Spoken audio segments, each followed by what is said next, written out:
If you're a residential real estate agent earning $200,000 a year and you want to grow your passive income, this show's for you.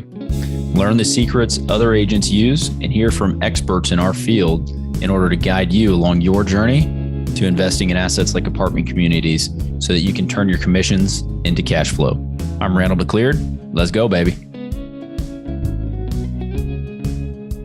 All right, welcome back. I'm talking today about what I'm seeing in the market. I've been getting a number of emails and just deal notifications coming out from a lot of brokers, more than I've seen in quite some time. So we actually have some things that we're looking at and some properties that we're underwriting, and hopefully we're going to get to a deal here soon. All of that said, there's still a what I would think is a massive, because I just haven't seen many that make much sense, but a massive delta in the bid to ask. So the bid is what we're willing to pay compared to the ask. Sellers think their prices and the properties are worth this much. So I'm saying all of that just because that's what I'm still seeing in the market. I think that there's going to be opportunity coming up, but it's still just super tight. I want to couple all of that with some of the things that I've been working on the back end. I had a conversation with my CPA yesterday, and we were talking about some of the deals and some of the things that we're looking at. And I had a property that I was thinking about selling in 1031ing into an investment. And, we went back and forth on the pros and cons, why to do it, why not to do it. And when I explained my strategy to him, he was like, okay, if that's what you're trying to do, then this is a great time to do it, a great strategy. So I'll explain that strategy right now, just so you are with me on it. And this also comes on the heels of someone asking me like, hey, is this a good time to invest? And my quick response is, yes, it's always a good time to invest. You're not going to time the market perfectly. And if you invest for the long term, you're going to be solid and gold, right? So back to my strategy in the way that I described it to the CPA. I could do one or two things, or three things, I guess. I have this property and we did some development out there. We sold off some lots and we still retain the house and some land and some waterfront. So if I were to sell this thing and 1031 it, that's one strategy. The other way is to simply refinance the property, pull some cash out, tax-free, have that capital, and then go deploy that capital into another investment. What that does is that gives me debt on that deal that I then have the obligation to pay back. And if I don't find a tenant or somebody to put in there on an ongoing basis, then I've just got to cover that. And it's a negative cash flow situation rather than actually being ahead on that deal. So my thoughts were, look, we're going to sell this thing. We'll 1031 it. I don't want to necessarily be beholden to a bank. So yeah, 1031 it, sell it rather than refinance. So I'm not beholden to the bank, but then roll that money into an income producing property like a multifamily deal. All right. We're proud to be sponsored by Ridgeline Investment Group. Ridgeline has a track record of transacting more than $53 million in assets throughout Texas. Ridgeline is currently looking to acquire 100 to 200 unit Class B multifamily communities between 5 and 20 million in San Antonio, Temple, Waco, Tyler, and other Texas secondary markets. To learn more about Ridgeline Investment Group, visit www.ridgelineig.com. So the reason I want to do this strategy or start it is so that I start a 1031 exchange chain, more or less. I get this thing rolling now so that I can do 3 or 4 cycles on a 1031, depending on how long I live. I don't really want to end the cycle. I want to roll this out and run it until I die.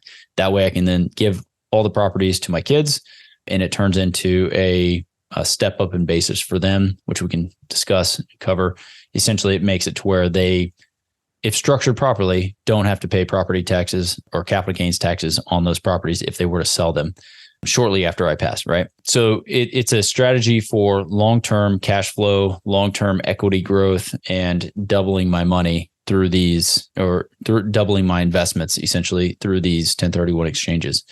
And so if you look at it like that, then it's investing in a time of high interest rates and putting money to work and getting it into the properties, getting the tax benefits now, getting the long-term appreciation. It all makes a lot of sense. So the struggle that I'm having now, just again, is the fact that the sellers still want more than the properties are worth in this current environment.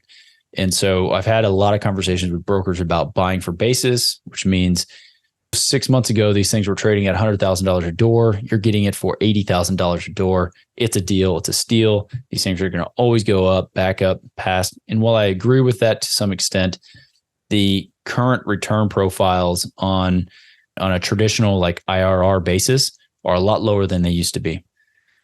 And so I explained this to a friend as well the other day. When a property if I paid all cash for a property and the return is should be 5% return, which is the cap rate, and the debt that I have to get on that deal is 5.5% or 6%, you're borrowing at negative rates essentially, and the property is not going to be in a healthy position, is the way I look at it, right? So you don't really want to put debt on those things unless you're paying cash. Then you're getting a 6% coupon or 5% coupon, whatever that is.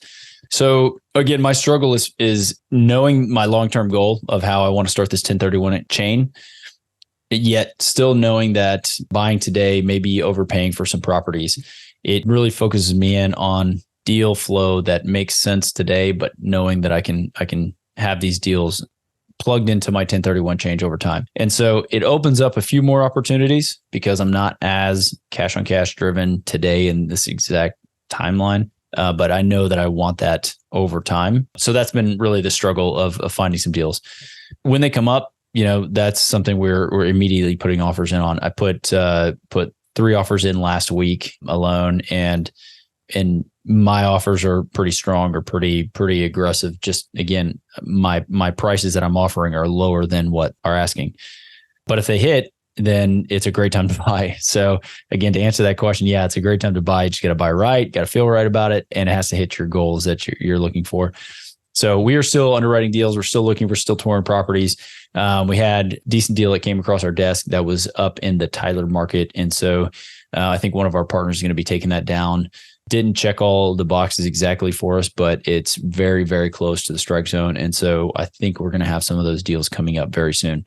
If you want to learn more about the investment opportunities that we have, check out ridgelineinvestmentgroup.com, which is ridgelineig.com. That's our investing side. And if you sign up, then you'll get a line of sight on some of the opportunities as they come up. If you have any questions for me, happy to chat with you, happy to jump on. You can hit me up at rm@ridgelineig.com. That's my email address. And I respond to those regularly. Happy to have those conversations and just let you know a little bit more in depth of what I'm seeing in it. And we can have some conversations around that.